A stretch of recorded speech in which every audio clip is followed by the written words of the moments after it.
Dawn, December 25, 1944. The Bastogne perimeter is broken. German armor has smashed through the 327th Glider Infantry, pushing within 150 yards of the American command post at Rolle Chateau. To meet the tanks, clerks, cooks, and walking wounded grab rifles from the regimental surgeon and rush into the freezing fog. The German spearhead is finally inside the impregnable fortress, yet within hours, this breakthrough will completely disintegrate. What went wrong inside this tactical success? And how did a nearly identical American gamble 24 hours later achieve the exact opposite? Because a tactical penetration without operational follow-up isn't a victory, it's a death sentence. To understand how Major General Heinz Kokott's desperate Christmas Day assault turned into an isolated slaughter, we have to examine the anatomy of a breakthrough. This is the story of two nearly identical armored gambles at Bastogne, separated by just 24 hours, that ended with entirely opposite results. We are bypassing the broad history of the Battle of the Bulge, the massive logistical movements of the Third Army, and the famous defiant messages sent to the German command. Instead, we are zooming in strictly on the micro-tactics, the split-second decisions, and the fatal flaws of two contrasting armored thrusts. We will trace Kokott's spearhead as it plunged into the frozen geography of Shaw and Hemroll, and compare it directly to Lieutenant Colonel Creighton Abrams's mirrored gamble punching through the village of Assenois the very next day. By analyzing the precise movements of these units, we will uncover a brutal reality of mechanized warfare. Piercing the enemy line means absolutely nothing if you cannot keep the door open behind you. To see exactly why Abrams broke the siege, we first have to see how Kokott's perfectly executed morning surprise turned into an inescapable, self-made trap. Rewind the clock to the frigid, darkening evening of December 24th. To comprehend how a meticulously planned breakthrough unraveled so spectacularly, we must look at the immense, suffocating pressure resting on the shoulders of Major General Heinz Kokott. His 26th Volksgrenadier Division had been bleeding into the snow for days. Repeated grinding assaults against the southern and eastern edges of the Bastogne perimeter had achieved nothing but mounting casualties and burned-out half-tracks. The division was battered, its combat strength eroding with every hour of sub-zero combat. Worse still, a new existential threat was materializing to the south. The tremors of General George S. Patton's Third Army were growing stronger, pushing relentlessly upward to break the siege. Time, the most critical resource in the Ardennes offensive, had completely run out. From above, the demands were absolute. General Hasso von Manteuffel, commanding the 5th Panzer Army, delivered an uncompromising directive. Bastogne had to fall immediately. The town was a fatal clot in the road network, paralyzing the logistical flow required to sustain the entire German drive toward the Meuse River. Kokott found himself squeezed in a tactical vice, trapped between a stubborn, entrenched American garrison and a furious, unforgiving high command. He needed a victory, and he needed it before Patton's vanguard could shatter the siege ring. Staring at his operational maps, Kokott made a desperate gamble. He decided to abandon the meat grinder in the south and east, shifting the absolute weight of his final assault to the northwest. His tactical logic was born of necessity and assumption. He reasoned that the Americans, having absorbed days of heavy attacks on the opposite side of the perimeter, had surely concentrated their remaining reserves and heavy weapons there. By striking from the northwest, moving through the sectors near Champs and Hemroul, he believed he could slice through a thinned-out, exhausted rear guard. Geography and weather also dictated his plan. For days, the ground had been a muddy morass, restricting heavy armor to the predictable, easily ambushed paved roads. But the severe drop in temperature had frozen the earth solid. This deep freeze fundamentally changed the geometry of the battlefield. German tanks would no longer be confined to narrow lanes. They could move cross-country, tearing across the open, frost-hardened fields to bypass choke points and strike directly at the heart of the American command structure. It was a bold maneuver, heavily reliant on the element of surprise. Yet, it was built on a fatally flawed assumption. In a cruel twist of dramatic irony, the northwestern sector Kokott selected for his decisive blow was not a soft underbelly. It was currently held by some of the freshest, most intact, and battle-tested airborne units within the entire pocket. Kokott was aiming his spearhead squarely at a brick wall, entirely convinced it was made of paper. To execute this critical strike, higher command handed Kokott a potent but brittle weapon, advancing elements of the veteran 15th Panzergrenadier Division. On paper, it was a formidable injection of combat power. The package included a tank battalion fielding roughly 30 medium tanks and assault guns, supported by 2 artillery battalions,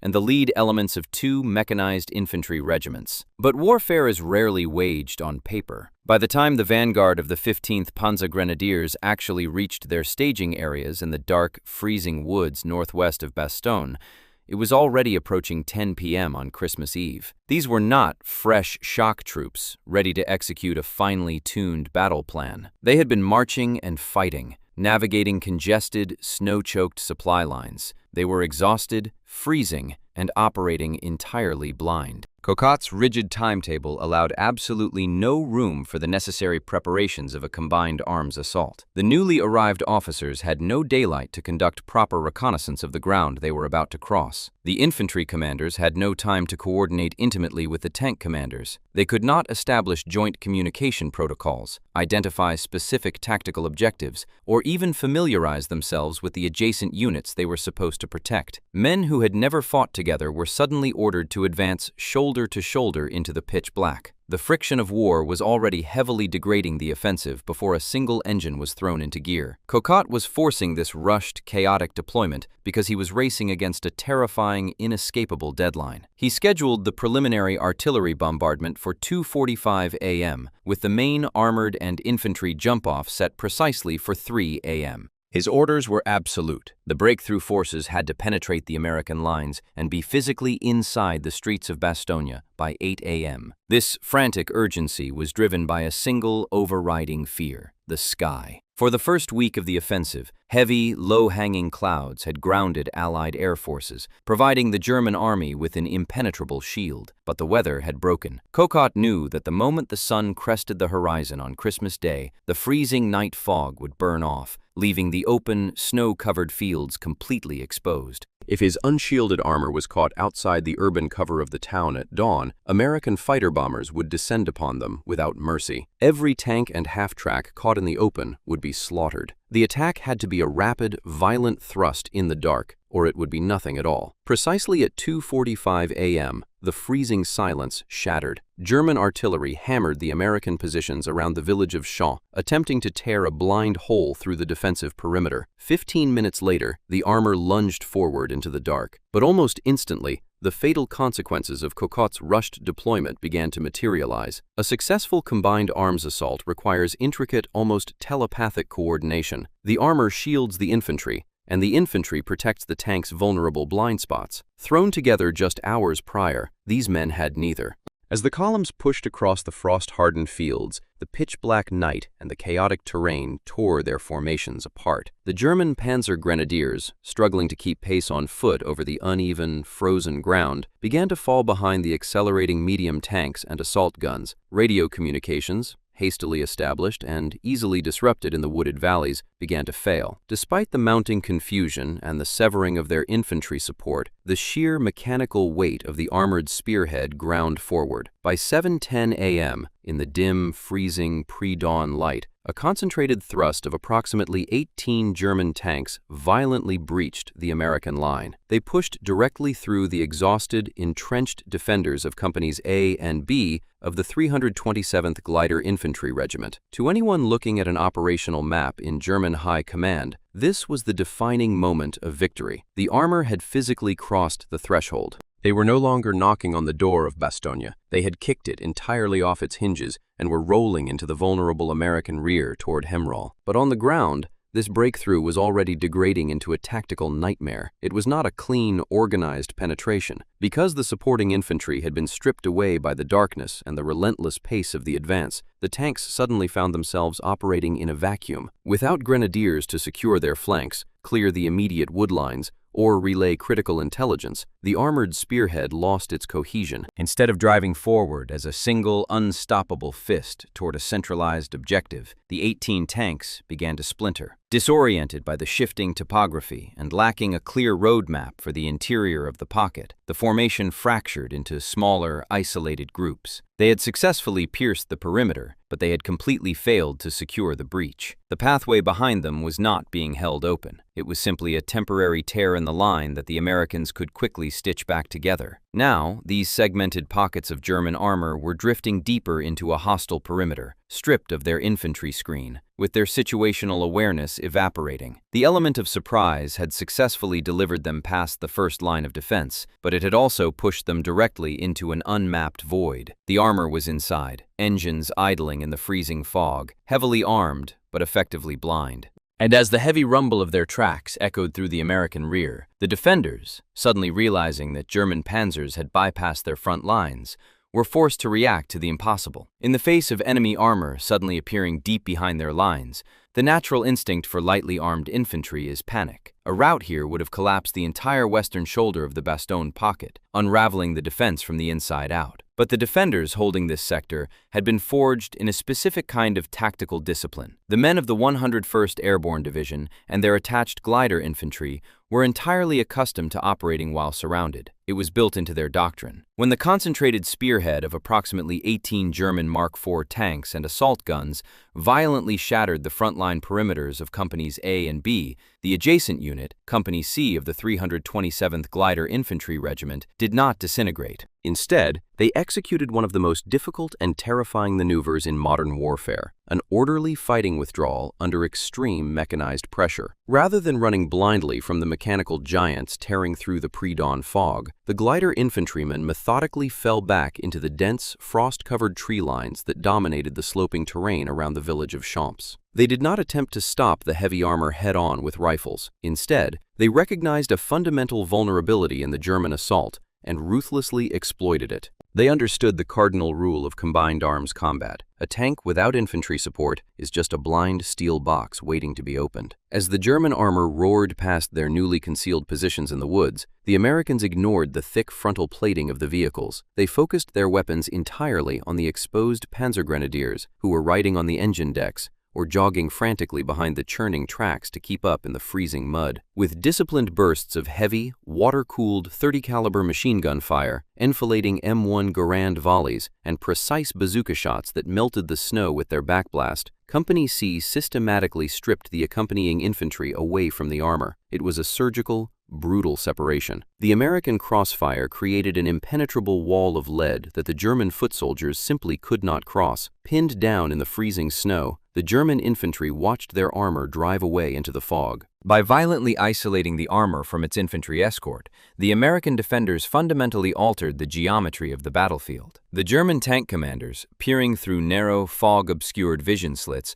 were suddenly stripped of their eyes and ears. They were rolling deeper into the shallow valley toward the hamlet of Hemrul, completely unaware that the very infantry they desperately needed to clear the American foxholes and secure their flanks had been immobilized, cut off, or eliminated mere hundreds of yards behind them. The armor had successfully crossed the line, but the line had instantly snapped back into place like a rubber band behind them. The door to Bastogne was already swinging shut. Several miles away, safely insulated inside his dimly lit divisional command post, Major General Heinz Kokott was experiencing a completely different, entirely fabricated reality. For a fleeting window of time on that freezing Christmas morning, the radio traffic painting the picture of the battlefield was intoxicating. The initial reports, filtering back from the vanguard, were triumphant. Field radio operators shouted through the static that they had broken the American perimeter. They were past the main line of resistance. The path to the center of Bastogne appeared to be wide open. For Kokott, this was the ultimate vindication of his immense gamble. The agonizing, suffocating pressure from high command seemed to temporarily lift. His desperate decision to shift the attack to the northwest, to exploit the frozen ground and strike in the dark without preparation, had apparently worked flawlessly. The operational map on his table showed a deep, aggressive red arrow piercing straight into the blue circle of the American defenses. On paper, the breakthrough was real. The tactical objective had been achieved. But in warfare, the most dangerous and fragile moments often immediately follow the illusion of total success. As the hands of the clock moved past 7:30 a.m., the tenor of the radio intercepts crackling in the command post began to drastically change. The triumphant reports from the armored spearhead grew confused, erratic, and then frantic. The tank commanders, now deep behind American lines and blinded by the dense fog, began demanding to know where their infantry support had gone.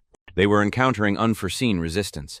taking scattered fire from unknown directions in a landscape they did not recognize and could not properly navigate. Simultaneously, the radios belonging to the Panzer Grenadier battalions, the men who were supposed to be physically holding the breach open, went chillingly silent, or transmitted only desperate, broken requests for immediate artillery support against entrenched American paratroopers. Kokott's staff frantically tried to raise the frontline infantry commanders to confirm the width of the penetration. They urgently needed to know if the corridor was secure enough to push the reserve battalions and supply columns through. But the answers they received painted a terrifying, disjointed picture. The infantry was not advancing. They were fighting for their lives on the exact same line they had crossed an hour earlier. The American positions had not dissolved under the armored thrust. They had simply flowed around the German spearhead like water around a stone, reforming immediately after the tanks passed. The realization hit the German command post like a physical blow. They had not created a secure corridor. They had fired a shotgun blast into a self-sealing fuel tank. The armor was inside the perimeter, but it was completely and totally cut off. The triumph of 7:15 a.m. rapidly evaporated into a cold, paralyzing dread. Out in the frozen, undulating valley between Champs and Hemerol, that dread was translating into absolute tactical paralysis. The 18 German tanks, having plunged blindly into the American rear, now found themselves in a bizarre and deadly situation. Without their infantry to scout ahead, investigate the wood lines, or protect their highly vulnerable side armor, they were wandering in a hostile void. The landscape was eerily quiet, masked by the thick winter fog that clung to the frost-hardened fields. But it was the quiet of a drawn bowstring. Realizing they were dangerously overextended, alone, and entirely blind to the American deployments, the commanders of the isolated German armor made a fatal tactical error. Instead of continuing their aggressive high-speed drive toward Bastogne, which might have caused catastrophic rear area panic and disrupted the American command network, they halted. Confused, lacking clear orders from the rear, and driven by the instinct to survive, the largest element of the splintered spearhead decided to pivot back toward the village of Champs. They intended to strike the American infantry from the rear to relieve their own trapped Panzer Grenadiers and reopen the door they had just come through. It was a maneuver born of sheer desperation, and it played perfectly into a lethal trap they could not see. By turning their heavy turrets and exposing their significantly thinner side armor to maneuver back toward the front line, the German tanks drove directly into the kill zone of one of the most lethal anti-tank units in the entire European theater, the 705th Tank Destroyer Battalion. Hidden perfectly in the wood lines and reverse slopes around Hemerol, the M18 Hellcats of the 705th had been lying in wait, their radial engines completely silent, their long 76mm guns tracking the phantom shapes moving heavily through the fog. The Hellcat was an incredibly unique machine. It was lightly armored, with an open-topped turret that left its crew dangerously exposed to shrapnel and weather, but it was incredibly fast and boasted exceptional optics. It was designed specifically for this exact scenario, hunting heavy, blind armor from concealed ambush positions. As the German Mark IVs broke through the mist, presenting their broadsides in their cumbersome attempt to turn back toward Champs, the American ambush triggered. High-velocity, armor-piercing rounds slammed into the German column from multiple overlapping directions. The impact of the 76mm shells was devastating, punching effortlessly through the German side steel and instantly igniting fuel reserves and ammunition racks. In a matter of seconds, the quiet, fog-shrouded valley erupted into a chaotic, screaming mechanical slaughterhouse. But the Hellcats were not acting alone. The entire American rear echelon had instantly militarized to crush the breach before it could fester. Just a few hundred yards away at Rolle Chateau, the command post of the 502nd Parachute Infantry Regiment, the brutal reality of frontline war had arrived directly at the front door. This was the critical nerve center that the German tanks had nearly overrun in the opening minutes of the assault. When the enemy armor was first spotted grinding through the trees just 150 yards away, Captain James Stone, a quick-thinking staff officer, did not wait for higher headquarters to coordinate a complex defense. He immediately formed an improvised, desperate battle group. He requisitioned every available man within shouting distance. Headquarters clerks, radio operators, cooks, vehicle mechanics, and even walking wounded. The regimental surgeon frantically handed out M1 carbines and grenades from a stockpile. Stone deployed this ragtag force at the heavy stone windows of the chateau and dug them into the surrounding snowbanks. As the German tanks reeled violently from the hidden tank destroyers, they suddenly found themselves taking intense, coordinated small arms and anti-tank bazooka fire from the very command post they had been sent to destroy. The cooks and clerks of the 502nd were effectively pinning down the remnants of the elite German vanguard. Simultaneously, American artillery batteries, located just over the next frost-covered ridge, realized the enemy armor was practically on top of their positions. Instead of packing up their guns and retreating to safety, the artillery crews made a terrifying choice. They lowered the barrels of their massive 105mm howitzers to zero elevation. They began firing directly over open sights at the encroaching armor, a desperate tactic usually reserved for the absolute last stand of a doomed unit. The sheer concussive force of high-explosive artillery shells fired at point-blank line-of-sight targets was overwhelming, tearing the tracks off the panzers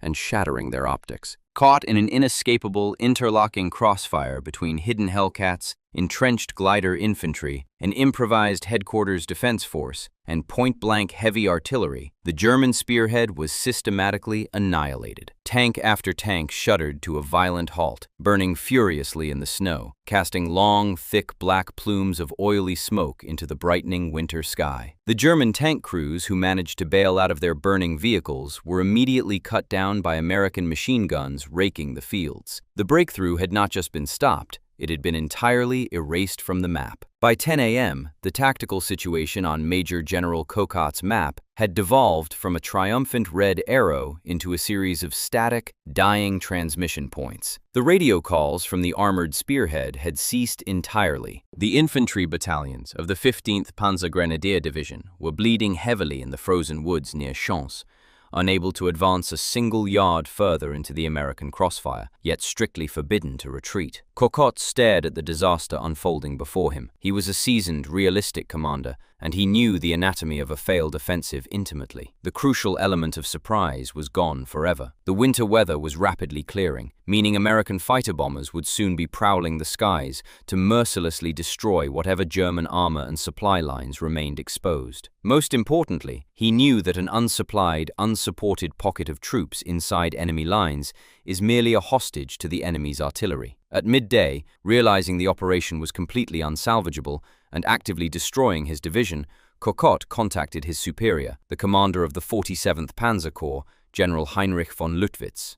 Kokott's assessment over the radio was blunt, professional, and dark. The attack had categorically failed. The armored spearhead was destroyed. The element of surprise had been squandered. He requested immediate permission to halt the offensive operations, pull his battered infantry back to defensible lines, and preserve what combat strength was left of his division. Luttwitz's response was a chilling reflection of the absolute, rigid madness infecting the highest levels of the German high command. The request was categorically denied. Despite knowing that the breach was sealed, despite knowing that the armor was nothing but burning wreckage, and despite knowing that the Americans were now fully alert and pouring reserves into the sector, Luttwitz ordered Kokott to continue the attack immediately. The massive strategic map in Hitler's headquarters still demanded the capture of Bastogne, and therefore, reality on the ground was deemed secondary to the directive. Kokott was forced into a state of agonizing, helpless compliance. He had to pick up the radio and order his exhausted, freezing infantry to continue throwing themselves against the heavily fortified American lines at Chance. He was feeding men into a tactical meat grinder he already knew was hopelessly broken. He was forced to artificially prolong a disaster out of blind obedience to a delusional high command, transforming a failed military gamble into a deliberate massacre of his own men. The Christmas Day breakthrough officially ended not in a sudden dramatic collapse, but in hours of pointless, grinding attrition that bled the 26th Volksgrenadier Division white. To accurately analyze why Kokott's desperate gamble ended in such absolute ruin, we have to look past the undeniable heroics of the American defenders and examine the strict structural mechanics of the failure. The German forces absolutely achieved a localized, tactical penetration. They physically moved heavily armed vehicles past the American line of resistance. But a tactical penetration is entirely worthless if it cannot be instantly converted into an operational breakthrough. Kokott failed because his rushed assault violated the most fundamental principles of deep mechanized battle.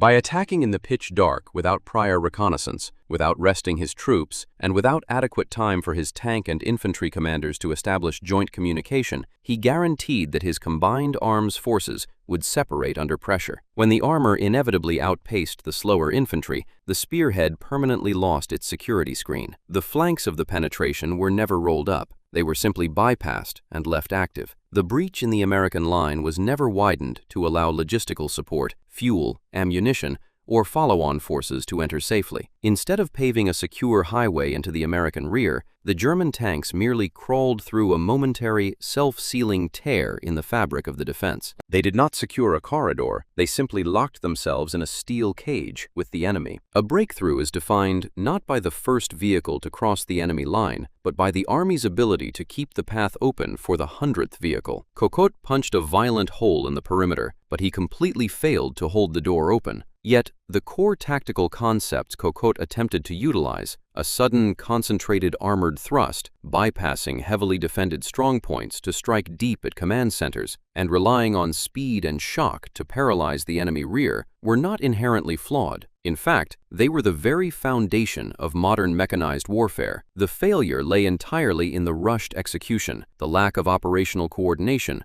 and the fatal severing of the combined arms team. To prove this, we only have to shift our gaze from the smoking ruins of Kokott's panzers in the northern valley and look toward the extreme southern edge of the Bastogne pocket, just 24 hours later. As the sun set on the disastrous German Christmas assault, the strategic lens of the entire battle snapped rapidly southward, away from Kokott's collapsing pocket and toward the frozen, heavily fortified approaches just below the American perimeter. There, the vanguard of General George S. Patton's Third Army was locked in its own brutal, freezing stalemate, desperately trying to punch through the German ring from the outside. In a cold, makeshift command post staring at a detailed map of the heavily defended village of Assenois, a completely different kind of armored commander was about to make a critical decision that perfectly mirrored Kokott's gamble. Lieutenant Colonel Creighton Abrams, commanding the 37th Tank Battalion of the 4th Armored Division, was out of time, out of viable options, and staring at a reinforced brick wall of German anti-tank guns. Just like Kokott, Abrams was facing extreme, unrelenting pressure from his superiors to break the siege immediately. Just like Kokott, Abrams was commanding a battered, severely depleted force. His tank battalion was down to barely 20 operational medium tanks, and his supporting 53rd Armored Infantry Battalion was missing over 230 combat-ready men. And just like Kokott, Abrams realized that a slow, methodical, doctrine-perfect advance would only lead to the piecemeal destruction of his command in the snow. But as Abrams traced his finger over the contour lines of the map, aiming directly for the heavily garrisoned German choke point at Assenois, he was about to orchestrate an armored thrust that would rewrite the tactical manual. He was about to execute the exact same dangerous, high-speed maneuver that had just doomed the German vanguard in the north. Only this time, the internal anatomy of the breakthrough would be entirely different. On the morning of December 26th, inside his freezing command half-track, Lieutenant Colonel Creighton Abrams looked at his maps and faced a mathematical impossibility. His spearhead, the 37th Tank Battalion, was practically hollowed out, fielding barely 20 operational Shermans. The 53rd Armored Infantry Battalion, assigned to protect them, was missing over 230 men. They were a shattered remnant of a task force. Ahead of them lay the heavily fortified village of Cobra, the logical next step in a systematic advance.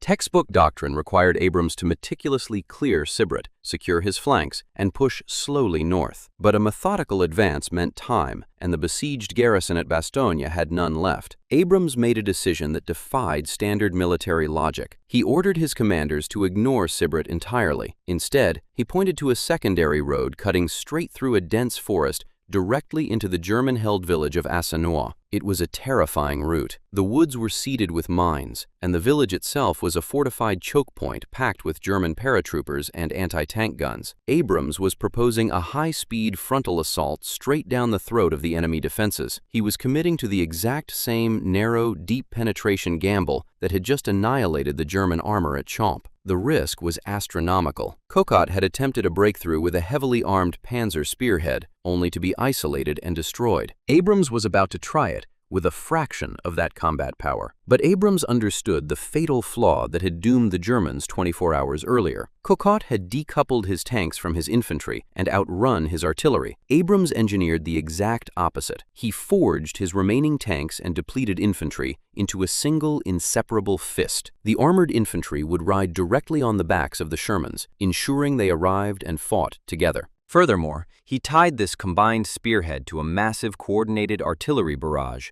designed to devastate Assenois mere seconds before the armor breached the village limits. The idling engines of the surviving Shermans roared to life, coughing thick exhaust into the freezing air. As the column lurched forward toward the tree line, the entire operation balanced on a knife edge. A handful of battered American tanks were about to test a radically different tactical formula. The question was no longer just about crossing the threshold. It was whether they could keep the door from violently slamming shut behind them. The execution began with a deafening roar. To ensure his heavily outnumbered vanguard survived the gauntlet, Abrams synchronized his armor's advance with a devastating time-on-target artillery barrage. Instead of a standard preparatory bombardment, he ordered his batteries to rain continuous high explosives directly onto Assenois, until the exact second his lead tanks physically entered the village streets. It was an incredibly dangerous synchronization. At 4:20 p.m., the sky tore open. Lieutenant Charles Bulge, commanding a heavily up-armored M4A3E2 Sherman jumbo named Cobra King, slammed his driver into high gear and spearheaded the column. They charged straight down the narrow, forested road leading into the German stronghold. As the American armor raced closer,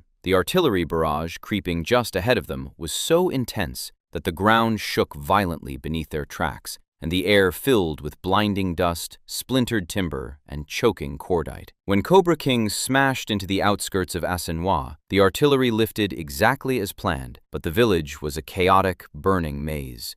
German paratroopers, stunned but surviving the bombardment, began firing Panzerfausts from shattered windows and cellar grates. This was the exact moment where armored assaults usually bog down, where commanders halt to deploy infantry and systematically clear the urban ruins. But Bulge had strict, overriding orders from Abrams: do not stop for anything. The column tore through the burning streets at top speed, their heavy machine guns firing continuously into the smoke. But the sprint was not without a brutal cost. German Teller mines buried in the road detonated under the churning tracks. Explosions violently ripped the column apart, disabling vehicles and instantly severing the vanguard from the main body of the battalion trailing behind. In the choking dust of Assenois, Bulge looked back and realized he was almost entirely alone. The massive armored thrust had been whittled down to a razor-thin spearhead, just Cobra King, 4 other medium tanks, and a single infantry half-track. Standard doctrine dictated an immediate halt to consolidate surviving forces and wait for reinforcements. Instead, Bulge ordered the driver to keep the throttle wide open. The 5 tanks and the lone half-track ignored the chaos, ignored the burning vehicles behind them, and blasted straight out the northern edge of the village, charging up the final stretch of road toward the Bastogne perimeter. They roared past the remaining German defensive positions, firing everything they had into the wood lines, moving too fast for the anti-tank crews to track them in the fading light. At 4:50 p.m., Bulge spotted a concrete pillbox looming in the freezing mist. As Cobra King ground to a halt, heavily armed figures emerged from the shadows. They weren't German grenadiers. They were combat engineers of the 101st Airborne Division's 326th Battalion. After days of brutal, suffocating isolation, the physical link-up was made. Abrams' desperate, high-speed gamble had worked. But unlike the German panzers that had broken through the perimeter at Champs the day before, only to be swallowed alive, this American spearhead did not just pierce the enemy line to wander blindly in the rear. They had driven a steel spike through the German encirclement, and the forces rushing in right behind them were already fighting fiercely to ensure that this door stayed permanently open. The arrival of Cobra King at the airborne pillbox was the emotional climax of the siege, but the brutal, methodical work happening directly behind Lieutenant Bulge is what actually won the battle. Abrams did not allow his vanguard to be orphaned. The moment the spearhead punched through, the trailing elements of the 37th Tank Battalion and 53rd Armored Infantry violently expanded the breach. They systematically cleared the burning cellars of Assenois, eliminated the remaining anti-tank crews, and secured the wood lines flanking the highway. By strictly coordinating his armor with attached infantry and overwhelming artillery, Abrams transformed a narrow, suicidal puncture into a permanent, defensible lifeline. It was the exact operational follow-through that had eluded the German command 24 hours earlier. Two commanders had thrown armored spearheads against entrenched lines in a desperate race against the clock. Major General Kokott had achieved his tactical penetration, but because his panzers outpaced their infantry in the dark, because his flanks remained entirely exposed, and because no supply corridor was ever established, his breakthrough became an isolated slaughter pen. The siege of Bastogne was not decided by who possessed heavier armor. It was decided by the strict, unforgiving mechanics of the combined arms breach. If you return to the freezing, fog-choked dawn of December 25th at the Rolle Chateau, the contrast is absolute. That morning, American cooks, clerks, and walking wounded grabbed rifles to destroy isolated German tanks that had successfully crossed the line but left their army behind. Just one day later, those same airborne defenders looked down the Assenois road and watched the roaring Shermans of the Third Army roll in. The Americans didn't just cross the wire, they tore the door completely off its hinges, held it open, and dragged their entire army through it. Ultimately, the enduring myth of mechanized warfare always wants to glorify the solitary steel giant, praising the vanguard that blindly charges ahead into the unknown. But as the frozen, blood-stained fields of Champs and the burning, shattered ruins of Assenois decisively proved, armored speed and shock value mean absolutely nothing without the brutal, grinding coordination of the forces actively fighting in their wake. The historic siege of Bastogne was never broken by the first tank to simply cross the enemy line. It was broken by the battered infantry and the relentless artillery that made sure the door never closed behind it.